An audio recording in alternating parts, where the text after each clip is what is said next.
Well, yeah, hello everybody. Thank you so much for joining us for Office Hours with Noam Chomsky on this fine Wednesday afternoon. Before I go any further though, it is important that I acknowledge that we are holding this Q&A on the campus of the University of Arizona, which sits on the original homelands of Indigenous peoples who have stewarded this land since time immemorial. Aligning with the university's core value of a diverse and inclusive community, it is an institutional responsibility to recognize and acknowledge the people, the culture, and the rich history that make up the Wildcat community. My name is Ali Devereaux. I'm a junior here at the University of Arizona, and I am the ASUI Senator for the College of Social and Behavioral Sciences. I will be moderating this Q&A today, and I'm so happy you all are here. Here assisting with me today is Teresia Garcia. She's a junior studying political science with minors in linguistics and Spanish, and she is a student ambassador for the College of Social and Behavioral Sciences. Speaking with us today is, of course, the incredible Professor Noam Chomsky. Noam Chomsky, who joined the University of Arizona faculty in fall 2017, is a laureate professor of the Department of Linguistics in the College of Social and Behavioral Sciences.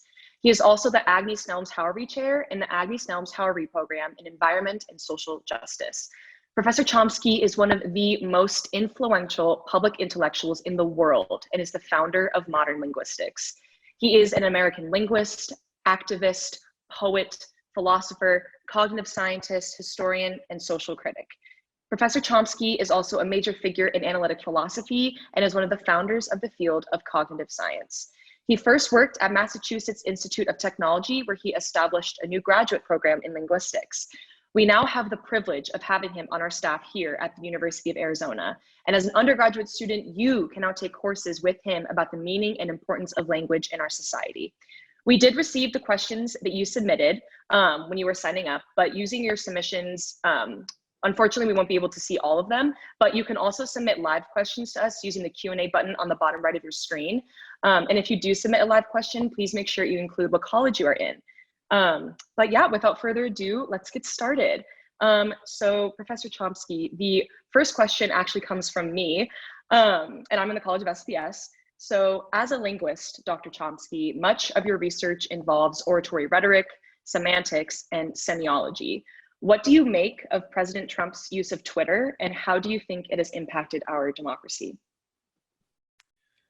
Well, I should say I don't look at Twitter or other social media, but I read about it.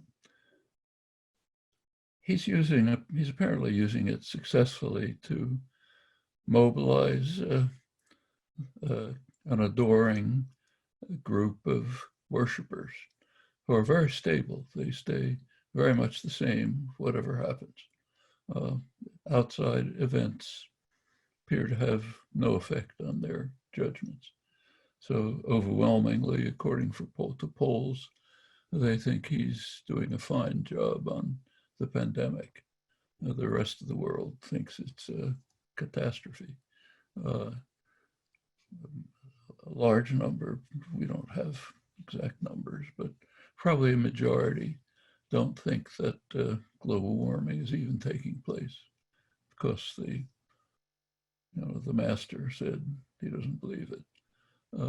Same on many other issues. And Twitter is a perfect medium for this. You can make a quick statement, sounds impressive.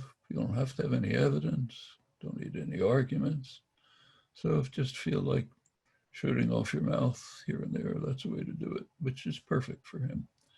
He's a very accomplished con man, very skilled, carrying it off very well. I mean, it's a trick to be able to hold up a banner in one hand that says, I love you, I'm your savior. Well, with the other hand, you're stabbing you in the back. It's a pretty good trick. He's carrying it off very well. Yeah, definitely. And given this current political climate that you're talking about, this is a question from the College of Science, by the way. Is there any way that we can communicate across both aisles in a civil and effective manner, do you think? In Congress, you mean? Well, that used to happen constantly. It's broken down recently. And while it's sometimes described as divisive breakdown in communication, it's not quite accurate. If you take a look at the Democratic Party, it's pretty much what it always was. In the last 30 or 40 years, it used to be different. But by international scales, a kind of centrist capitalist party, nothing to notice. The Republican Party used to be a political party, ordinary political party. In the past, for example, I've sometimes voted for Republican candidates. Now that's almost unthinkable. Since 1994, when Newt Gingrich took over the party, his decision was to make it a battering ram, to fight, however, by any means necessary, to establish far-right principles. When Mitch McConnell took over the Senate, it became perfectly open. When President Obama was elected in 2008, Senate Majority Leader, Republican Senate Majority Leader McConnell said straight out, our primary goal is to make sure that Obama achieves nothing. Okay. Well, and so it continued. What's happening right now on the court is a perfect example. McConnell succeeded in blocking Obama's judicial nominations. But when he had a majority of the Senate, he could just refuse to pay attention to them. So virtually, when Obama left office, there were a huge number of unfilled positions.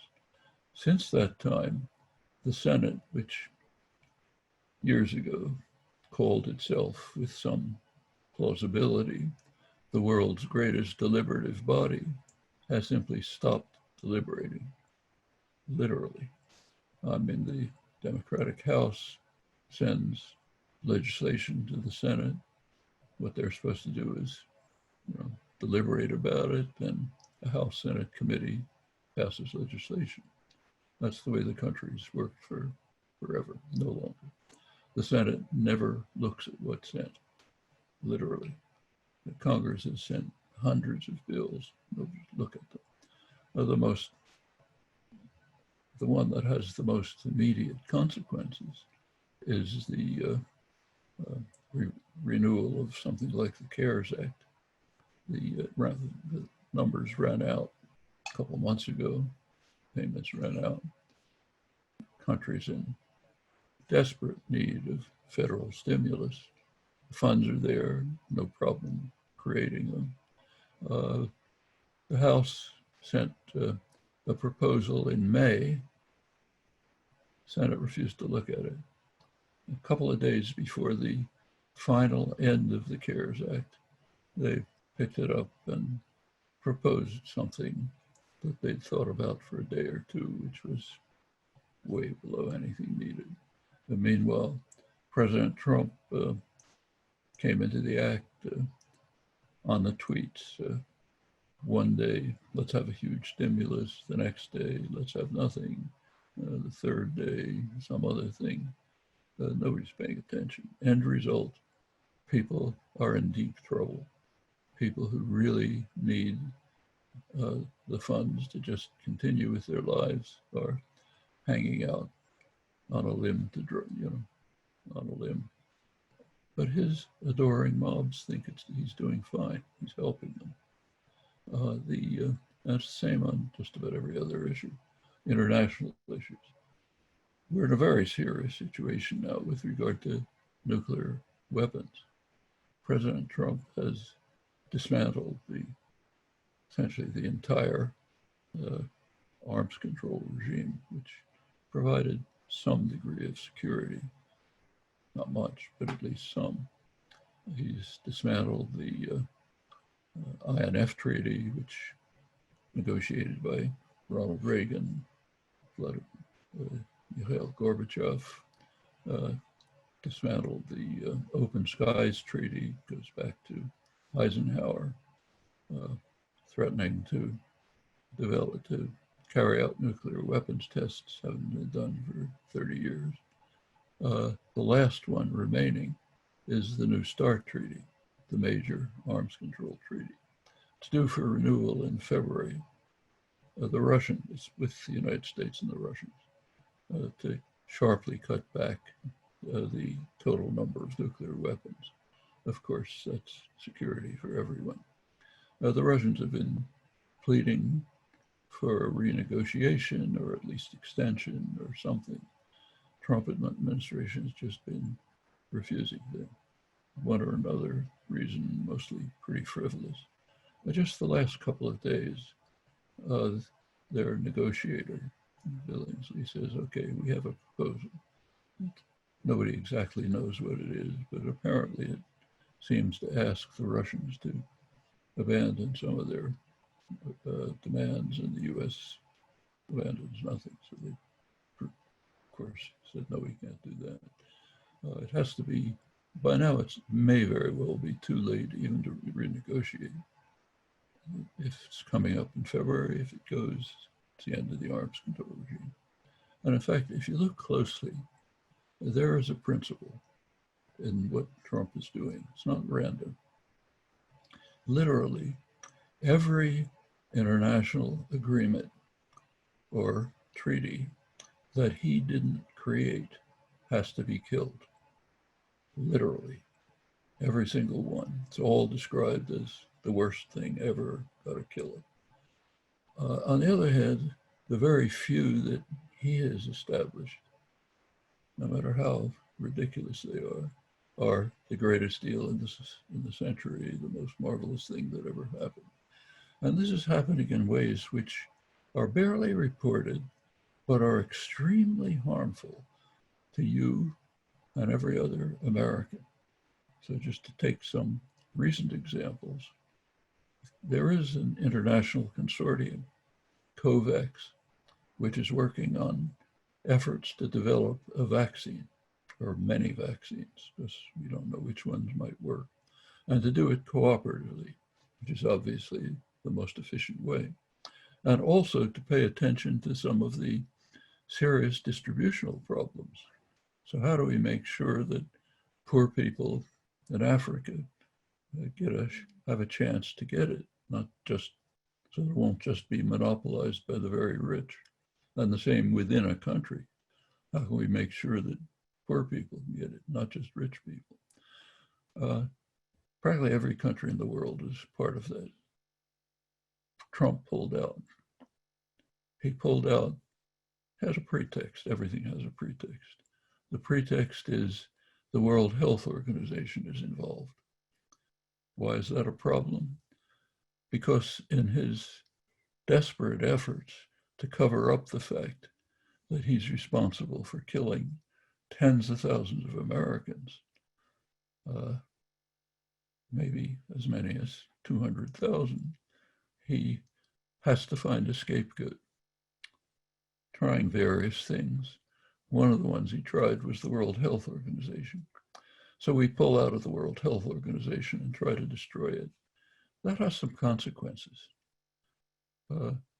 Unknown numbers of people, but huge, in Africa, in Yemen, in other poor places, rely on WHO services for survival. They have all kinds of diseases. WHO provides the services. Pull out the rug from under it, defund it, they die. But it's very important to try to keep his base in line, to say, I'm saving you from all those terrible foreigners. So we pull out of the WHO, pull out of the coronavirus, the virus consortium, which of course harms Americans. It means, for example, if someone else comes up with vaccines, Americans will be deprived of it, okay? And it's very likely that they may. China looks as though it's in the lead right now. They may. But and even just withdrawing cooperation, of course, makes it worse. Okay, that's a couple of weeks ago. Another is happening right now. Total reporting on it, as far as I can see, is 2 minutes on NPR, which mentioned it. There's a biodiversity conference taking place, International Biodiversity Conference. That's critical not only for species all over the world, but for human survival. We depend for survival on the biodiversity in the world, which is under attack. So this international conference is addressing those problems. And it's very serious. Uh, Animal species are dying at a rate we haven't seen for 65 million years. 40% of plant species have disappeared in the last few years.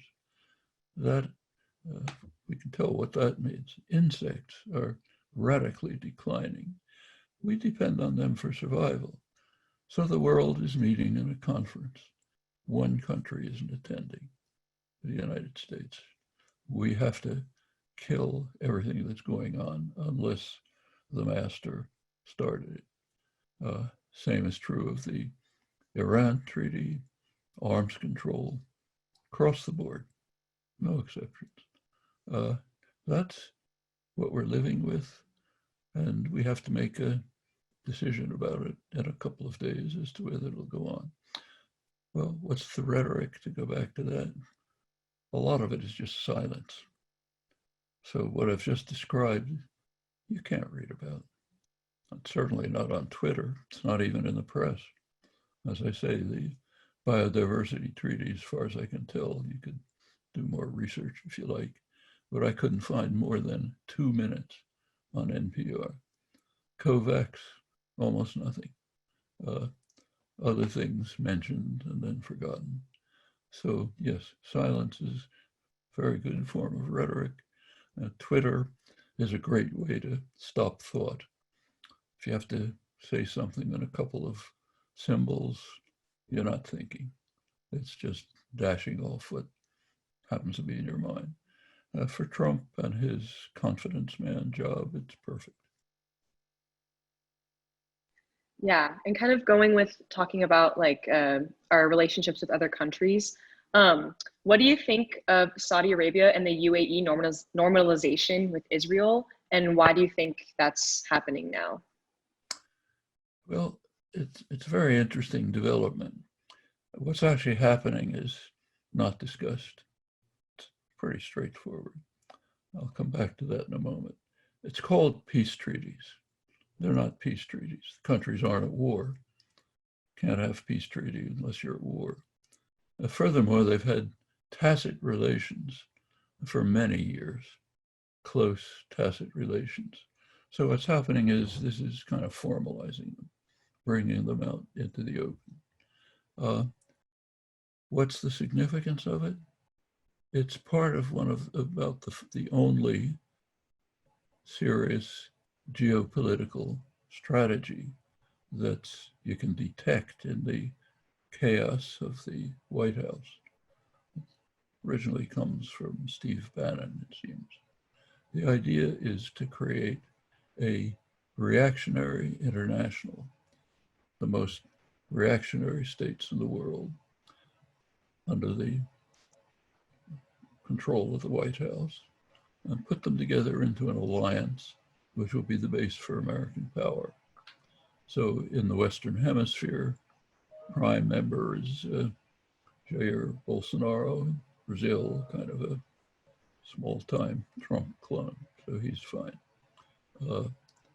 Off in the East, Narendra Modi in India, perfect member, very close ally, destroying secular democracy and the biggest democracy in the world, or what was it, turning it into a Hindu ethnocracy, crushing civil rights for the hundreds of millions of Muslims, destroying Kashmir with aggression, violent repression.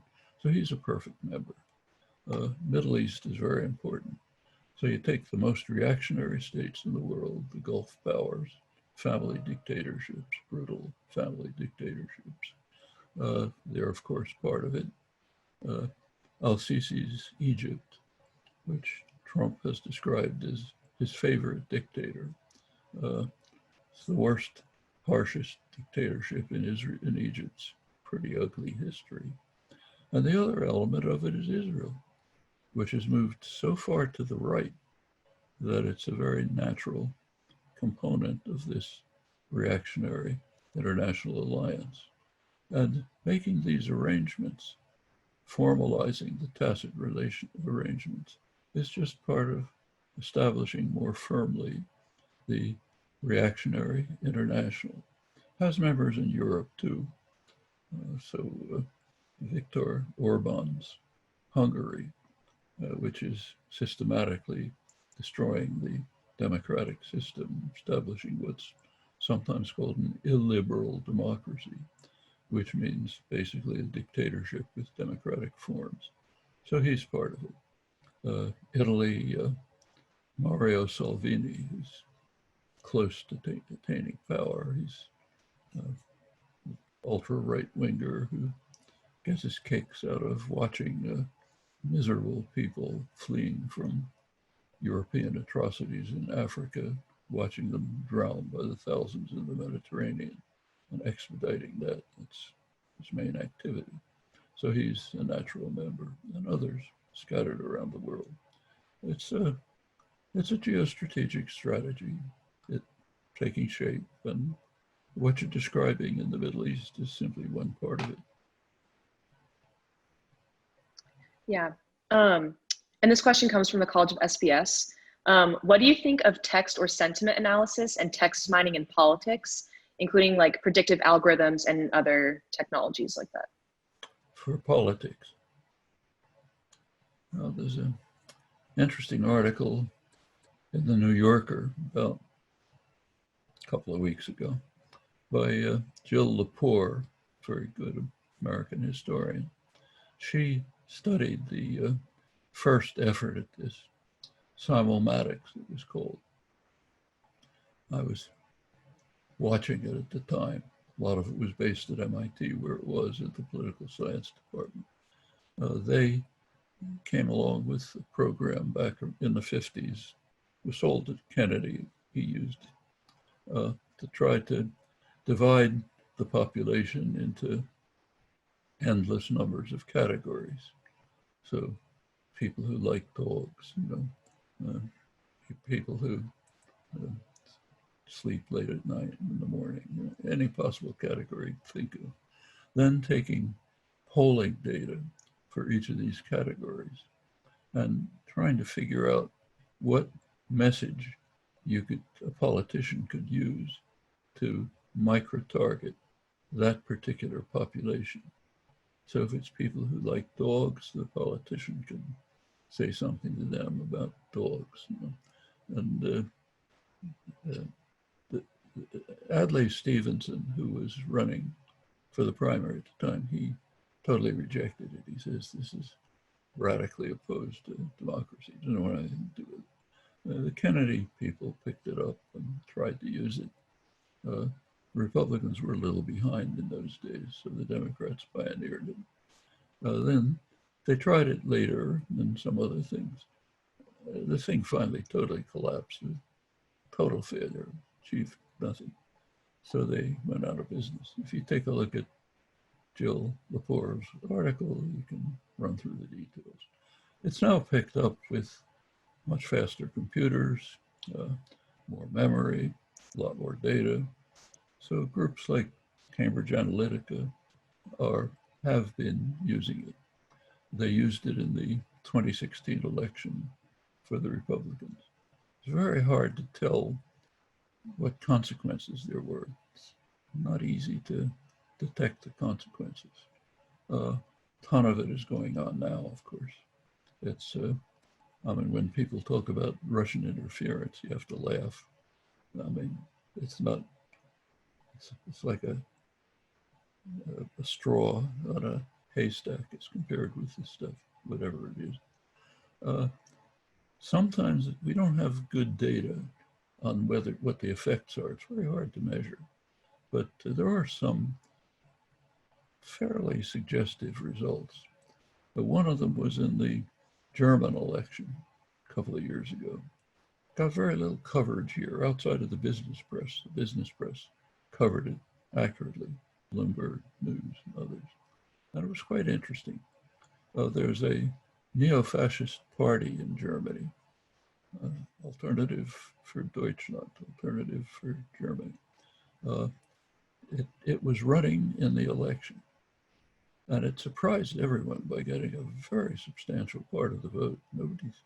Everyone thought it was some marginal fringe neo-fascist party. Well, what happened? A data processing media firm in Texas that works for Trump, Bolsonaro, Netanyahu, Israel, a couple of others, got together with Facebook, and the Berlin office of Facebook provided them with massive data. You know, Facebook has endless amounts of data about you. They know everything you're doing every minute. Okay, now they can make zillions of categories of people, way beyond what Simulmatics tried.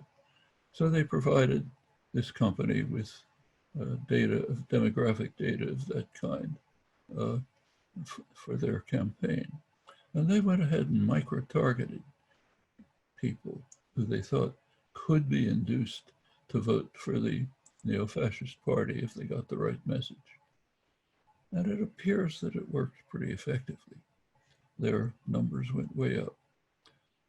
It's very hard to prove cause and effect in matters like this, too many unknown variables, but it's suggestive. And certainly the political parties and the business world believe it. They're using it. I mean, business uses it all the time. That's how they set up ads. You search for something in Google, let's say, you know how it works. You immediately get suggestions about what you want to look for listed. The listing is depending on how much that company paid Google, basically, so that you'll look at that and not go down the list for maybe something better. The advertising industry has been doing this for 100 years or more. Now they can do it in a much more sophisticated way. And the political leadership is also picking it up. So it's a major development. I mean, almost everything you do is providing extraordinary amounts of data to the whole business world through Facebook, Google. If you drive a car, the car's picking up all sorts of data, maybe they found that you like Chinese restaurants, so you're driving down Campbell Avenue and you'll get a thing on your screen saying, there's a nice Japanese restaurant a block to the right and so on. This is going to get much more extreme as soon as what's called the Internet of Things gets better established. So that means your refrigerator, your armchair, everything will be picking up a ton of data, sending it off to Facebook, Google, Amazon. They'll distribute it to the advertisers the way you want. And this is not only consumption, it's also control. It means they can reinforce what you're doing.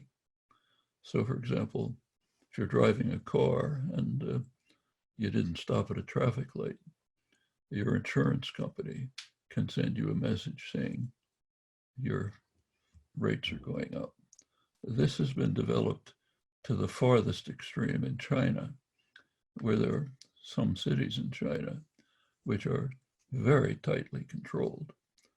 Everyone is given a certain number of credits, social credits, like you have maybe 1,000 social credits. There's video cameras all over and capturing all sorts of data from you in all sorts of ways. Say if you jaywalk, you lose credits. If you help an old lady cross the street, you gain credits. Pretty soon it gets internalized. You don't think about it anymore. It's just, here's the way I behave. I don't think about it. It's like the air you breathe. That's an effective system of control. And we're working towards that. The algorithms in the political system are one part of it. Doesn't have to happen, of course. It is under control, like everything else. But if you sit back and let it happen, it'll happen. It's called sometimes surveillance capitalism. There's interesting work on it. There's a book by Harvard University professor Shoshana Zuboff called Surveillance Capitalism, which gives details. Some of the most interesting parts are in the workplace. In Sweden, a couple of years ago, one enterprise, I forget which one, pioneered a method of implanting chips in workers. Of course, you have to agree, and there's an inducement. If you have the chip, you can go to the coffee machine and get coffee without putting in a dime, or whatever it is. You can get credit more easily at your bank. There's various inducements. Once the chip is in, they control what you're doing. They know if you stop too long to talk to somebody, you went to the bathroom at the wrong time, you took the wrong path from here to there, they know, and you immediately get a reaction. Amazon uses it now. In an Amazon warehouse, they have carefully designed the shortest path from here to there when you're picking up a package and putting it somewhere. An Amazon work, you've seen descriptions. It's like a Charlie Chaplin satire of an assembly plant. But if you do the wrong thing, you get warned right away, instantly, and there's too many demerits, you're out of luck. UPS has a system like this, just from the car, not chips, just from the truck you're driving, sends back signals. If you stop too long for a cup of coffee, you get a warning. If you back up when you shouldn't have backed up, you get a warning. The UPS claims that it's increased efficiently quite significantly. They claim they have fewer drivers making faster deliveries. And since in a capitalist system, the idea is to treat people like machines, you want to get the maximum production out of them at the least cost, this is considered very efficient.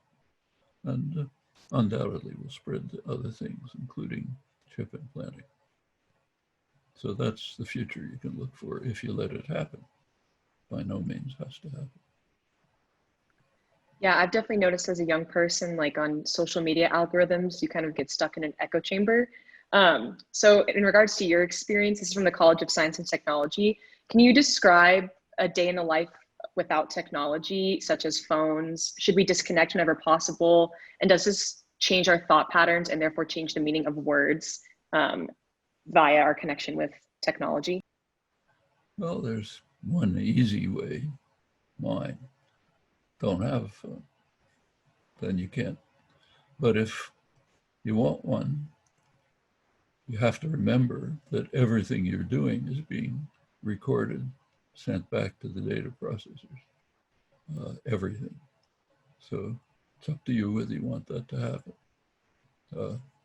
But it doesn't have to, And in fact, phones can be designed so that they don't do that. It's also possible.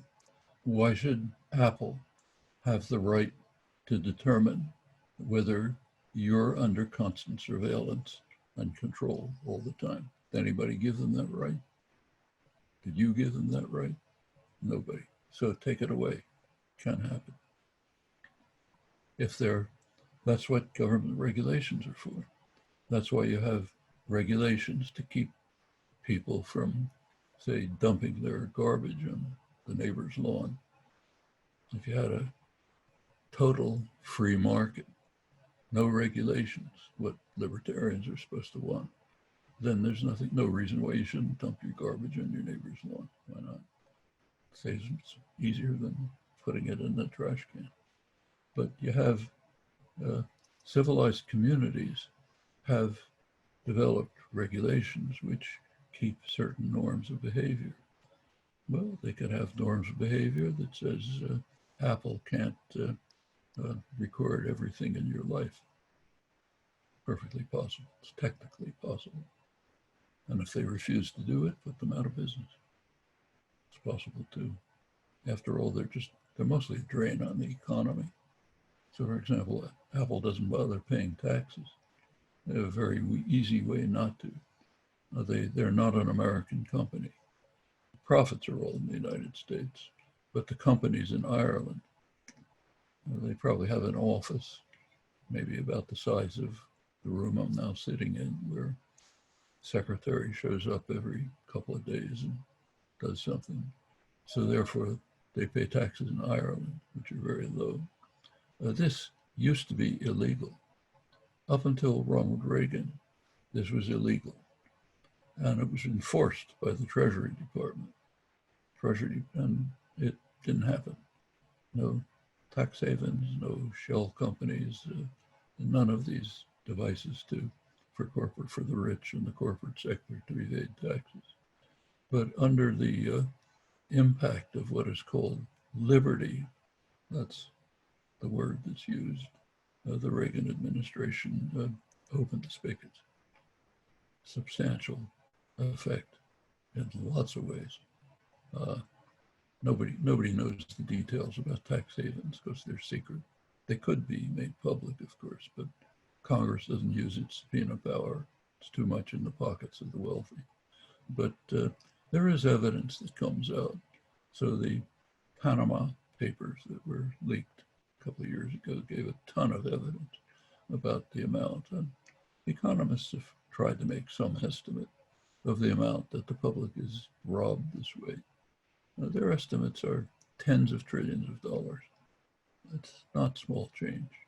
And it's only the bare beginning of what happens when you start deregulating. In fact, if you're interested, there's anyone with eyes open knows that in the last 40 years, there has been a substantial change in the economy. The preceding years were periods of very rapid growth, what's called regimented capitalism. A lot of government controls over the capitalist system. Very rapid growth, egalitarian growth, no huge financial institutions, no crashes, it was all under control. If you remember Ronald Reagan's inaugural address, it was government is the problem, not the solution. Okay, so we have to get rid of government. Government has a flaw. It's partially responsive to people. Maybe not much, but at least partially. So we got to get rid of it. Decisions are still made. They're just not made in government. They're made in private corporations, which are totally unaccountable to the public. And then the doctrine was enunciated by the leading economist of the neoliberal period, 1981, Milton Friedman, had a major article in which he declared that the sole responsibility of a corporation is to enrich itself. That's not a principle of economics. It's a principle of ethics. So if you incorporate, you're getting a gift from the government, from the population. There are advantages to incorporation, which the population is granting you. And the Friedmanite doctrine, it's called libertarian in the United States, says you don't have to pay anything for that. You get the gift and then you enrich yourself. Well, put all this together. Get government out of decision making. Put it in the hands of corporations whose sole responsibility is to enrich themselves. Does it take a genius to figure out what's going to happen? Well, we actually just recently got an estimate of what happened from the Rand Corporation, one of the most respectable semi-independent corporate, quasi-governmental, but mainly independent corporation.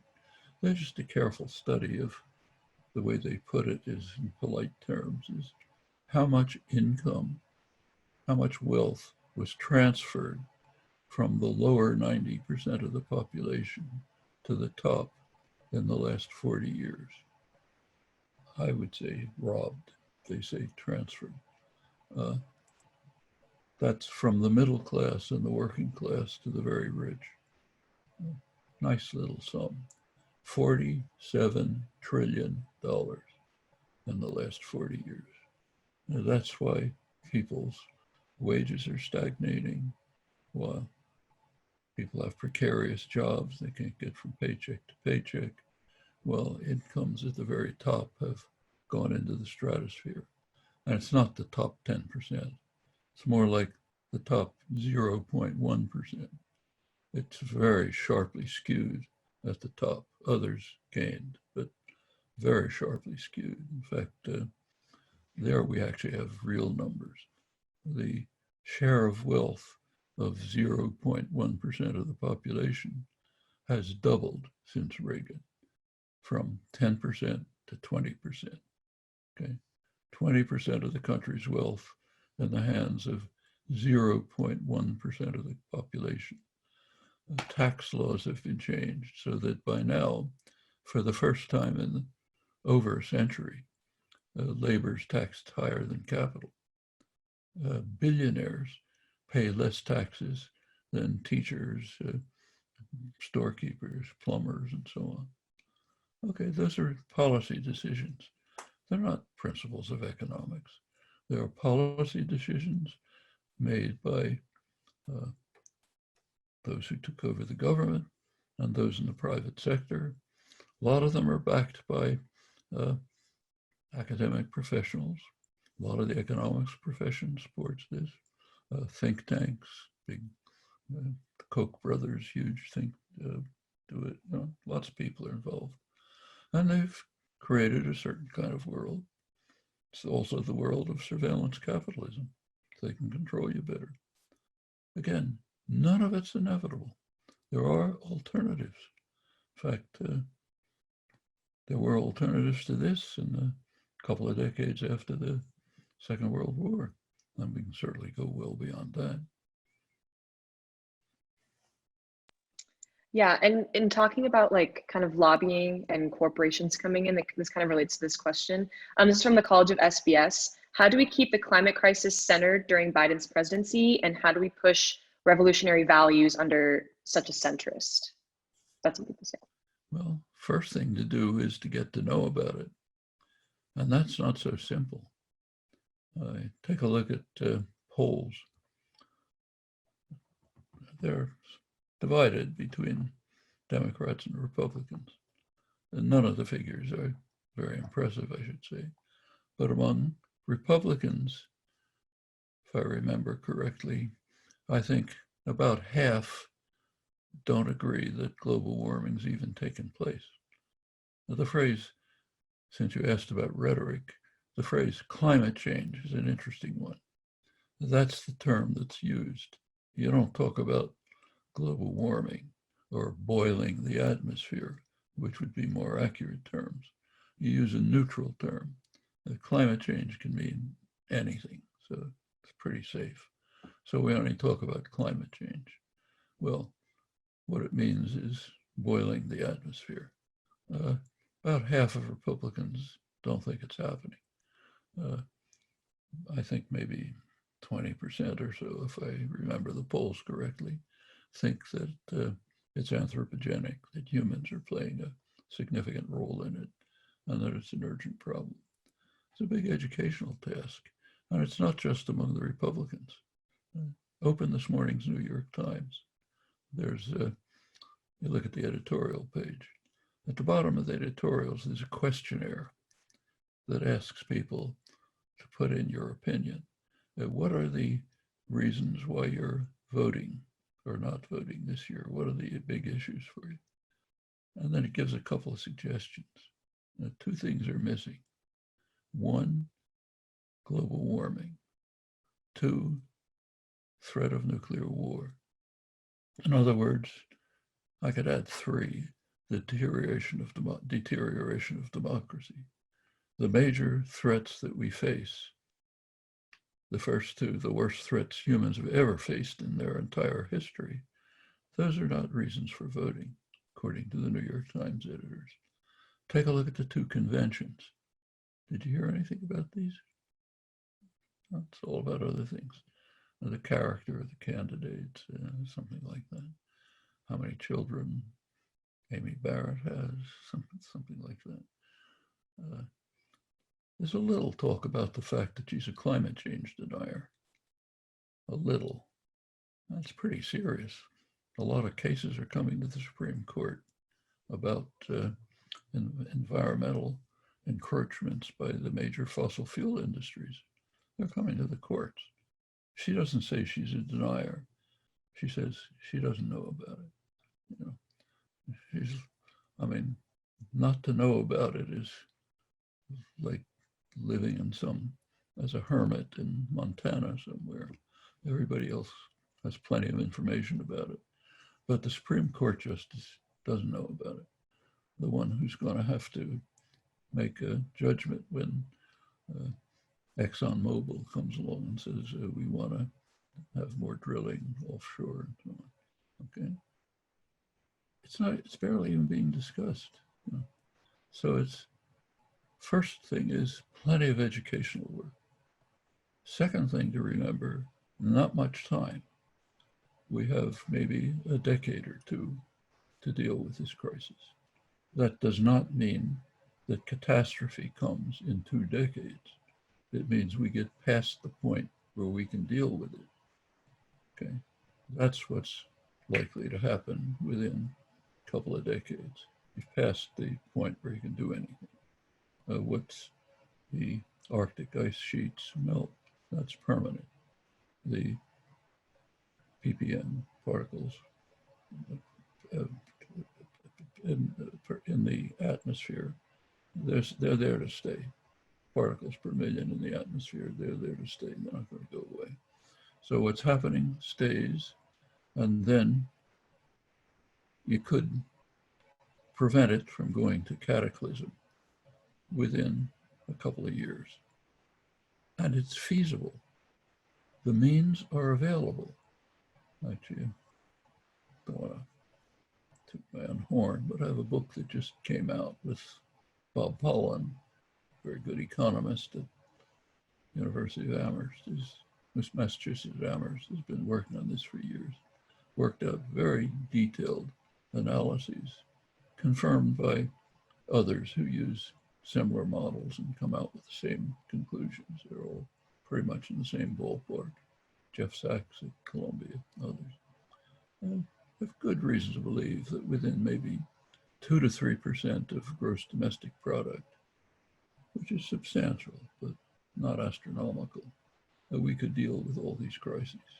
And furthermore, create a much better world. It's not just a matter of stopping the destruction, but creating a more livable world. I'm in a world in which instead of sitting in a traffic jam for a couple hours, you take efficient mass transportation. It's a better world. Instead of paying $1,000 for air conditioning over the summer, Tucson, you pay $10 like us because we have solar panels. It's a better world in many ways. It's and it can be done. Pollin points out that the amount that's needed per year is actually a fraction of what the Treasury Department just poured out to keep Wall Street functioning. It's not out of sight. It's just a matter of choices. Okay?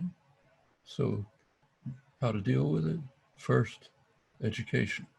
Bring to the population the understanding of what must be done quickly, and can be done. And the same is true on every other topic that we're talking about. We're facing your generation, facing enormous problems have never arisen in human history. Now, the problem of whether to decide whether the human experiment is going to continue, it's in your hands, nobody else's. Never happened before. But there are answers to every single one of these problems. And they're not out of sight. They're within range. But they're not going to take place unless you do something about them. It's kind of like the pandemic. Everyone's attention is paid to the pandemic. In 2003, it was known by scientists, and they were saying out loud, it was after the SARS epidemic, coronavirus epidemic. When that was contained, they were warning, it's going to come again, it's going to be worse. Here's what you have to do about it. Not much was done for reasons that are worth exploring. So now we have the pandemic. Now scientists are saying the same thing. We'll somehow get out of this one. Worse ones are coming. And here's what you have to do about it. We don't do it, the worse ones will come. We do, pick up the ball and run with it, doing things we know how to do, and stave it off. And I think that's the crucial message. Critical problems never arisen in human history. We know how to deal with them, but you have to do it. Yeah. And in terms of like, you're talking about like threats to democracy, this next question kind of also references that. It's from the College of SBS. When there is a populist rise legitimately electing representatives who transform the democracy into non-democratic regimes, what efforts can be made to preserve democracy for its resurgence? How might democracy return? And with the rise of authoritarianism, can democracy survive, and should it even survive? It's a serious question now. There's a very serious decline of democracy in much of the democratic world. It's extreme. I mentioned Modi's India, the largest democracy. It's just being smashed. It's being turned into a right-wing Hindu ethnocracy with limited democratic forms. The United States democracy is under very severe attack. I mean, just to illustrate, the president has stated repeatedly that if he doesn't like the outcome of the election, he might not leave. Okay? Never happened before in the history of parliamentary democracy. It goes back 350 years in England, 250 years in the United States. It's never happened.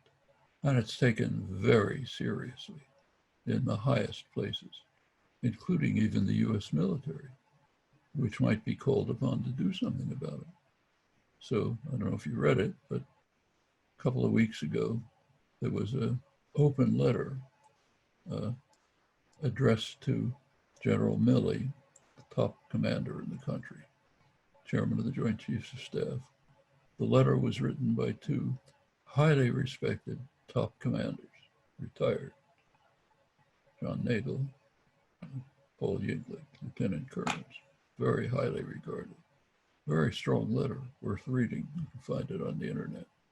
They say they're addressing Milley and saying they're laying out his responsibilities under the Constitution, which require defending the Constitution from enemies, foreign and domestic. And they say we are now facing a domestic enemy, a lawless president, their phrase, a lawless president backed by a political party that has been reduced to supplicants, okay? And this lawless president is openly saying he may decide not to leave office and surround himself with paramilitaries, which will prevent anyone from removing it. And I'm virtually quoting, you can read the exact words. And they say, what you have to do, General Milley, is be prepared to prevent a coup d'etat, the kind of coup d'etat that takes place in small third world countries that have a overthrow the government every couple of years.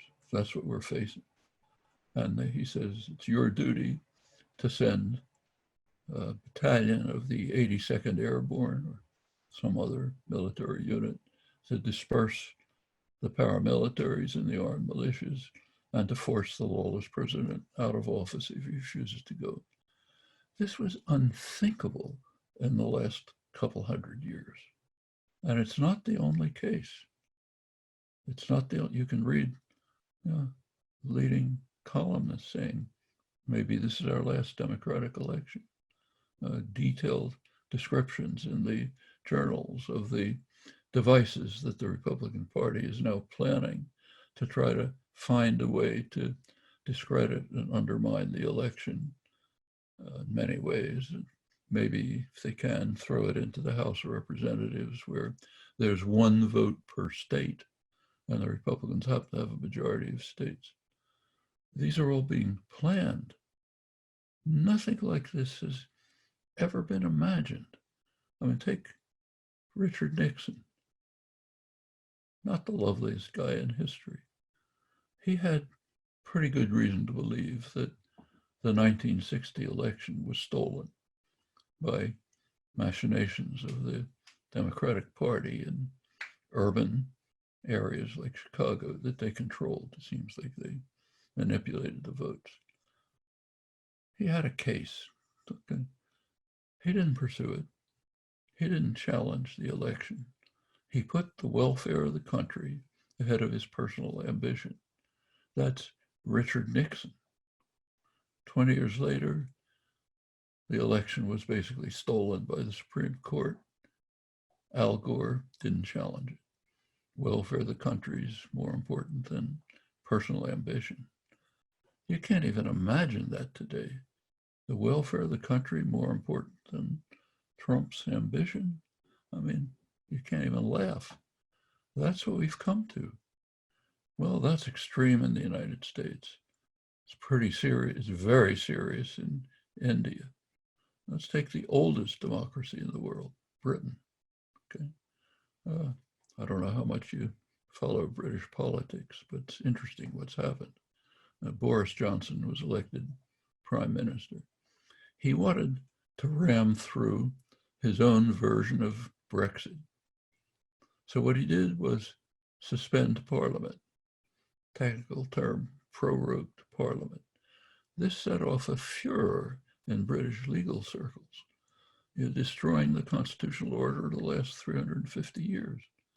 Well, the Supreme Court stepped in and blocked it. Not going to happen here. Supreme Court stepped in and blocked it. That was 2 years ago. He's just done it again.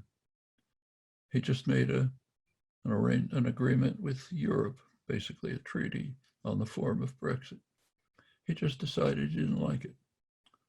He said he's going to change it unilaterally. He agreed that this is violating international law, but he said only a little bit. Okay, that's the oldest democracy in the world. Not a joke. We're the second oldest democracy. Very serious. India's the largest democracy. Very serious. Brazil's a recent democracy, collapsing. Others around the world. Okay, it's serious problems around the world. And what happens here in the United States has an overwhelming influence. It's not talked about very much, but you ought to think about the nature of American power. Take a look at things that are happening before your eyes and are barely being reported. So here's one. A couple of weeks ago, the United States wants the United Nations to renew its sanctions against Iran. Whole world is opposed to that. It's the US who pulled out of the agreement, not Iran. Why should they be punished? So the US government, the Trump administration, went to the Security Council and said, we want the sanctions on Iran renewed. Total opposition. Every US ally opposed. The entire, one exception, Colombia agreed to go along. The rest of the Security Council, flat no. Next act, Mike Pompeo, our Secretary of State, went to the Security Council and said, sorry, children, you're renewing the sanctions because I say so. And they're renewed.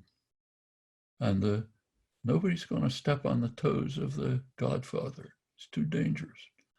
And therefore, they back down. If Europe refuses to agree, US throws them out of the international financial system, which is run out of New York. And there's plenty of other ways in which the US can cause plenty of problems. There's a lot of talk in international relations circles about American decline, which is correct. Trump has seriously harmed the United States, but still overwhelmingly powerful. And when it's in the hands of, sorry to say the word, but proto-fascist leaders, the power can be very ugly, like this. And what's worse, I don't know if it's worse or not, but what's comparable is it's not discussed. I don't know if any of you heard about it. If you read Twitter, certainly not. If you get your news from Facebook, certainly not. If you read the small print in the newspapers, you can find out about it. But it's basically hidden from most of the population. That's the way the world is looking at us with justice. What happens here makes an enormous difference in the world. So there are problems everywhere, a lot of bad things happening everywhere. But we happen to be here. This is what we can influence and affect and control. And it happens to be of overwhelming importance. Yes, and in terms of like solutions for this, obviously people, like especially my generation, are starting to lean towards more leftist ideals. This question's from the College of SBS. Is the fall of capitalism and the rise of communism or socialism inevitable? But if not, what can be done in the long run to become the apex superorganism in turn? And in turn, sorry, strengthening its grip on both politics and information. First point is nothing's inevitable. And in fact, there's predicting human affairs is a good way to get a rotten reputation. And there's a very simple reason, which you all know. A lot depends on will and choice. And that's up to you. Nobody can predict. Nobody can predict whether, say, you, all of you out there who I can't see, are going to take the opportunity to overcome a cataclysm that we're racing towards with destruction of the environment. You're the only ones who know. Nobody can predict that. And that's the way history works. Nobody, you go back to the 1960s. It's not that far back. You know, for me, it's recent. Think what the country was like then. I mean, in the 1960s, the United States had anti-miscegenation laws, which were so extreme that the Nazis had refused to accept them because they were too extreme. In the 1960s, women were considered under the law to be property. That's British common law, taken over by the founding fathers, modified in various ways, but not basically changed. It wasn't until 1975 that the Supreme Court determined that women are peers, human beings. They have an equal right to serve on a federal jury, for example, in 1975. Federal laws in the 1960s required that housing funded by the federal government had to be segregated, blacks excluded. That's the 1960s. Goes on. Could anybody have predicted then that all of this would disappear? I mean, by now it sounds so outrageous you can't even think about it. But it's the 1960s. You know? Why did it change? Because people like you changed it. Didn't happen by a miracle. Didn't happen because government underwent a religious conversion. It changed because black students in Greensboro, North Carolina, refused to sat at a lunch counter, which was segregated, were thrown out by the police. Others came. Pretty soon you had young SNCC workers riding through the South in freedom buses, trying to persuade poor farmers to dare to vote. And it was a serious threat. You could be murdered, tortured. A lot of them got killed. Northern workers, Northern young people began to join with them. Other things happened. Anti-war movement developed. Feminist movement developed. Country changed. Okay? Could anybody have predicted that? Absolutely not. Can we predict today what people like you are going to do in the next years? No. So there's no prediction as to what kind of a country it'll be like. It's up to you. Take the country today. Take Bernie Sanders, who's sort of, that's what's called, the outer limits of left positions in the country. When you read the liberal columnists, say in the New York Times or the liberal journals, they say he has good ideas, but it's too radical for the American people. Okay? Take a look at his ideas. You've seen his programs. He has two main programs that he kept hammering away on. One is universal health care. That's too radical for the American people. Do you know can you think of another country that doesn't have it? Find one. You can probably find one somewhere. They have it in Mexico, they have it in Canada, they have it in England, they have it in Germany, they have it in Brazil, everywhere. But it's too radical for the American people. So we can't do that. His other major proposal was free higher education. It's almost everywhere. Mexico has it, Germany has it, Finland gets the highest scores in all the international ranking. They have it. It's just about everywhere, but too radical for the American people. I mean, is it? Well, when you do polling to the American people, they don't think it's too radical. They want it. Why doesn't it get through? Because there aren't enough people like those Black students who sat in at the segregated lunch counter, and like the SNCC workers who went out in the freedom buses, or the young women who started the feminist movement. Enough of those and you'll get it. So what's the future going to look like? No point speculating. It's in your hands. Yeah. In terms of talking about this kind of thing, this is a question from the College of Applied Science and Technology. Is there a particular book or reference guide that you would recommend to be shared with public leaders or really just everyday people for using better or more harmonious, modernized language to promote diversity and inclusion in these topics? To provide leaders, you have to remember that leaders don't want to know. I repeat, leaders don't want to know. Take Congress. It used to have something called Office of Technology Assessment, an independent agency of Congress which provided information and advice to Congress on the likely effects of legislation. So, for example, when NAFTA was rammed through Congress by President Clinton, pretty much in secret, population was opposed, labor movement opposed, rammed through in secret. OTA, the Office of Technology Assessment, did an analysis of it and said this is going to be very harmful to Americans. It's going to lead to a low growth, low wage economy. Then they made other proposals, said here's a way to do it, which would lead to a high growth, high wage economy.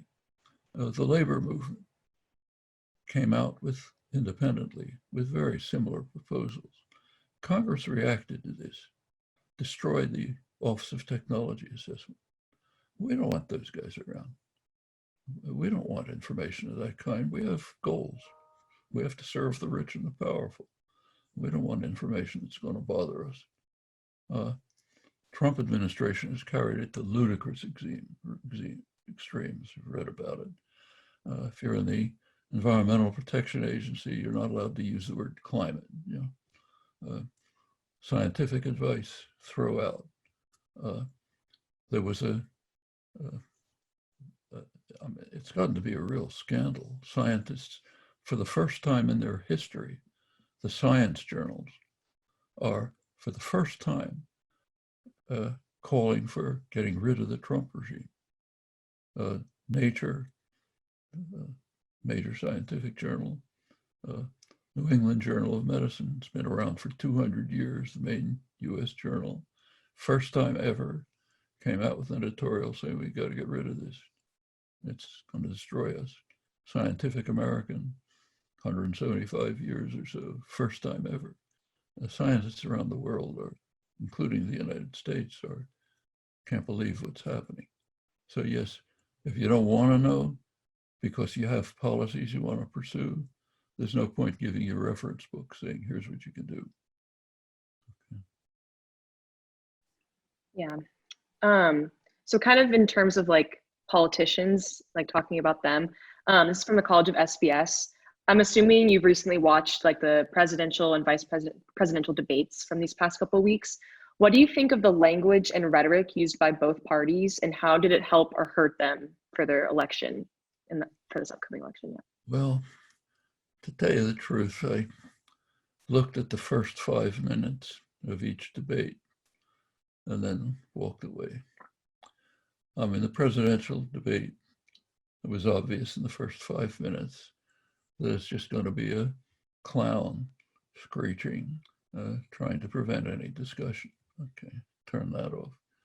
The first 5 minutes of the vice presidential debate, the two candidates were competing to see who could be the most extreme in their ultra patriotism. Okay, I could hear that in the Soviet Union. I didn't have to hear it here. So I turned it off. So I can't answer the question. I didn't look long enough to see. I did read it in the newspapers. I thought it was pretty awful, but Yeah. So some have said, especially within these past 4 years, that our current political system is a threat to true democracy. What do you think of the conversations surrounding abolishing the Electoral College? And how do you think the Electoral College will impact this upcoming presidential election?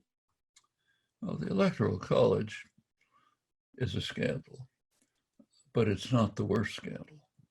A much worse scandal is the Senate, far worse than the Electoral College. The Electoral College, first of all, isn't as radically skewed against the public as the Senate is. And secondly, it only shows up every 4 years. Senate's all the time. Just take a look at the Senate.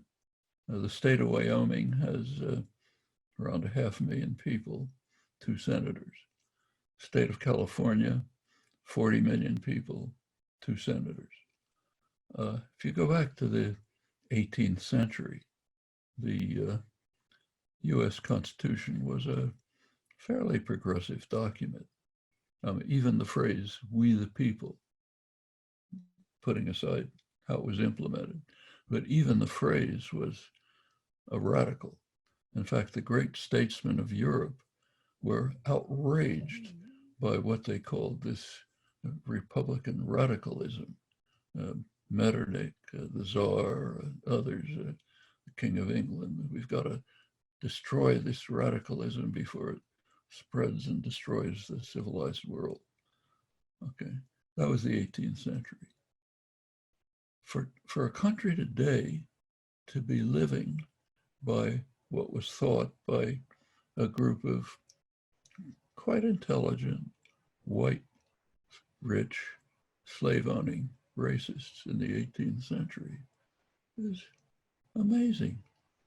I mean, it's called originalism, which is mostly a fraud.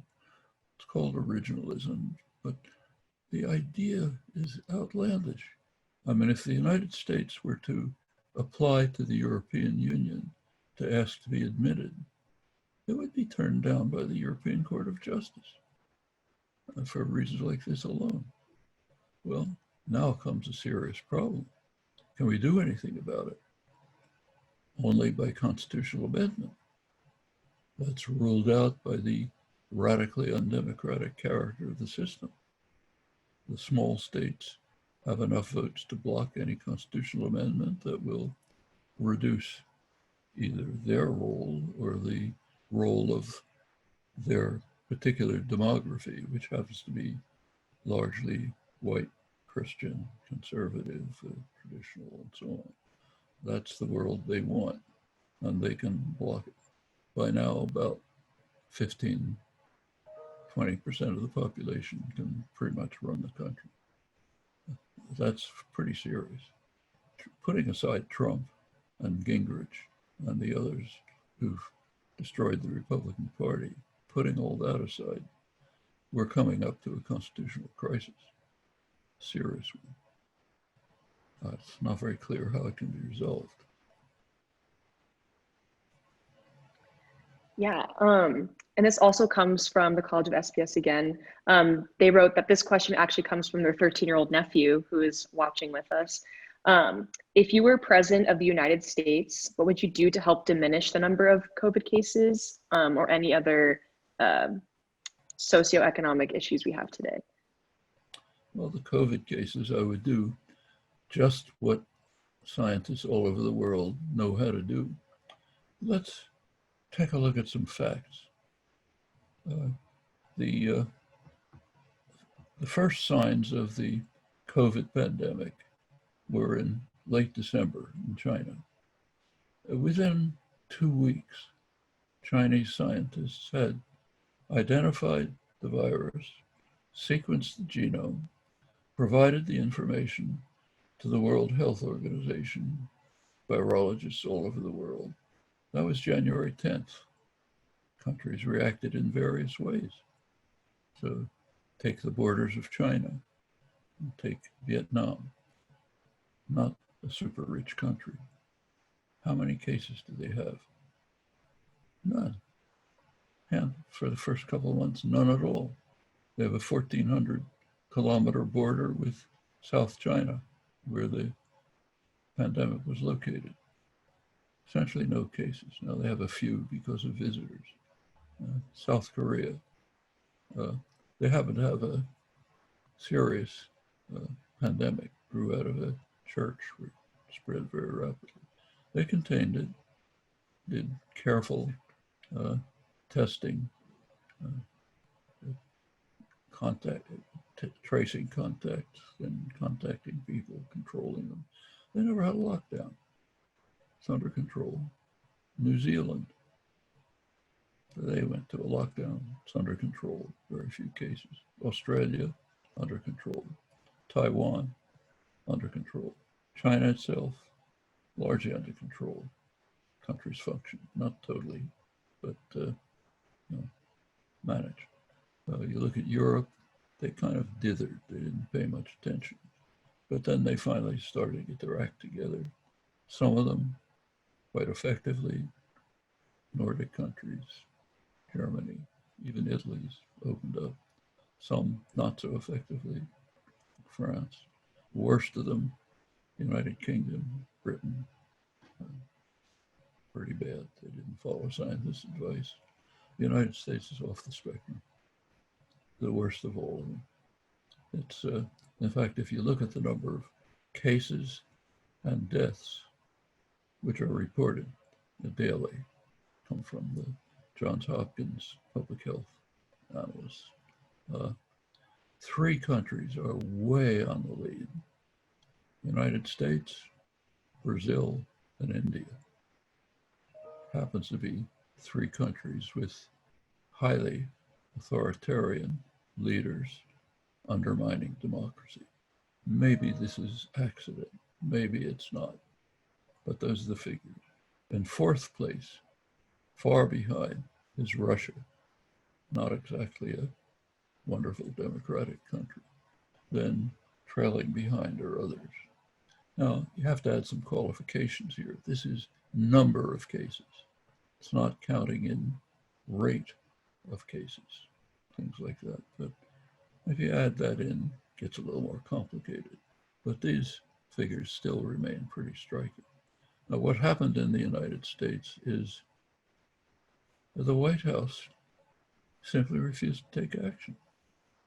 I mean, Trump has one thing in mind: his electoral prospects. Doesn't matter how many people die. So, kind of random acts. First say, nothing's happening, it's just the flu. even though according to Bob Woodward's account, he always knew exactly what was happening. And then let's have a lockdown, but then let's end the lockdown. Here in Arizona, brief lockdown ended much too early. Cases exploding. Pima County is one of the worst. It's not.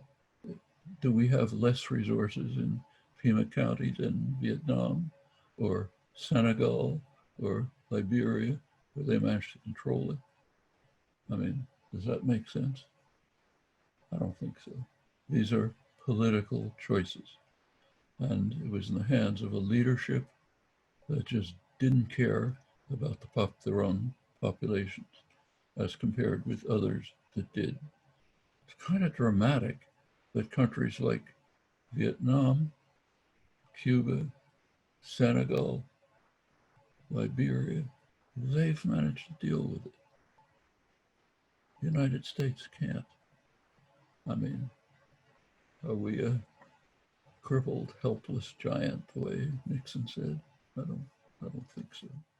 This is malevolence of leadership, and it should be faced. And with all of that, Trump's popular base thinks it's fine. No change. Roughly 40% of worshipful followers. Doesn't happen what matters. These are things we have to work on. Those people don't have different genes than you and I. Okay, there's reasons why they're believing that. You can actually see some of the reasons. Government has treated them very shabbily. They listen to Rush Limbaugh, who tells them authoritatively that there are four corners of deceit: government, academia, media, and science. They survive on deceit. Hear the same from Sean Hannity, Laura Farquhar, from the president. Well, that's what you believe. Why shouldn't you? Every source you listen to says that. Hear it on talk radio. I mean, the business world has effectively taken control. Right-wing elements of the business world are the means of communication to such an extent that a large part of the population is like Barrett, doesn't know about climate change, the Supreme Court justice. And this will be our last question. So just to kind of wrap it up, do you have any advice for any students who are wanting to go into the linguistics or cognitive science field, or honestly just in academia in general? Well, I spend as much time as I can find on it. They're very exciting developments. And it's really the core issue of the academic world, of the intellectual world. This goes back to the Delphic Oracle in classical Greece. You remember the priestess of the Delphic Oracle pronounced two words: know thyself, picked up by classical Greek philosophers, Socrates, picked up by the Enlightenment. The core of understanding of the world is to know who we are. Our fundamental property, which distinguishes us from other species, is language and thought, which are tightly interrelated. There are two lovable creatures right under my desk. I can't pronounce their names, or they'll be a race to the door. They don't have language, and they can't plan, reflect, have this discussion, do anything about the future, and so on. That's the entire animal world outside of us. So if you want to know something about it, these are places to turn. There's a lot of exciting work. Wow, thank you so much. With that, we conclude our Q&A. I just want to thank all of you for joining us this afternoon. It was such a pleasure to hear from you, and we appreciated you submitting your questions. Of course, Thank you, Professor Chomsky, for giving us your time, and especially thank you to our sponsors, the Agnes Noam Towery Program and ASUA, among others. If you want to learn more about Professor Noam Chomsky, all up-to-date information is at the Home of Noam website. And the recording of this Q&A will be uploaded to YouTube later next week, and that link will be sent to you then. But yeah, again, I wanted to acknowledge and thank Teresia Garcia for helping assist me in this Q&A, and a special shout out to all the administrators and the College of SPS for entrusting me and giving me this opportunity. It was such an honor. Thanks again, everybody, and have a great evening. Thank you very much.